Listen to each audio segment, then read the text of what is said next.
Guys, আশা করি সবাই ভালো আছে। তো আমিও ভালো আছি। তারপরে এই যে পুজোর বাসনপত্রগুলো বাইরে রেখে এসে ঘরটাও লেপে নিলাম। তারপরে এখানে দুটো বোনের সাথে একটু খেলাধুলাও করে নিলাম, ওদের সাথে একটু দুষ্টুমি করলাম। তারপরে যে জামা কাপড় এগুলো আমার আর মায়ের অনেকগুলো বেরিয়েছিল, যেহেতু আমাদের এখানে একটা অনুষ্ঠান গিয়েছে কিছুদিন আগে, 2 দিন মান হলো।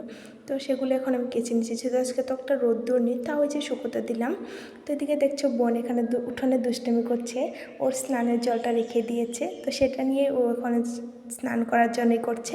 তারপরে যে জামা কাপড় এগুলো দিয়ে আমি স্নান টান করে এসে এখন আমি পুজোর বাসনগুলো এখন ধুয়ে রেখে দিলাম। তারপরে ফুলটা উঠিয়ে নিলাম। তো যেহেতু ফুল গাছটা আমাদের বাড়িতেই ছিল এই গাছটা, আর হ্যাঁ এই গাছটার নাম আমি জানি না ফুলটার। তারপরে যে দুবলো এগুলো আমি উঠিয়ে নিলাম। তারপরে যে সাদা ফুল এগুলো আমি উঠিয়ে নিলাম। সাদা ফুলের গাছটা যেহেতু নেই, দূরের থেকে আনতে লাগে, তো সেটাই নিয়ে আসলাম। ফুলটা তুলে নিয়ে এখন আমি বাড়ির দিকে যাচ্ছি। তো এখন আমি গিয়ে এখন সোজা ঠাকুর ঘরের সামনে এসে ঘরটাও বসিয়ে দিলাম ঠাকুর ঘরে।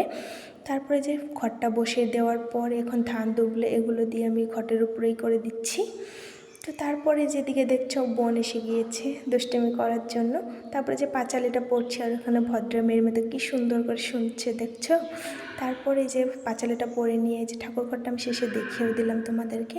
আশা করি ভালো লাগলো ব্লগটা। আজকে এ পর্যন্ত, দেখা হচ্ছে নেক্সট ভিডিওতে। আর হ্যাঁ, আমাকে সাপোর্ট করো, আমি নতুন নতুন ভিডিও দেওয়ার চেষ্টা করবো। টাটা, সবাইকে ভালো থেকো।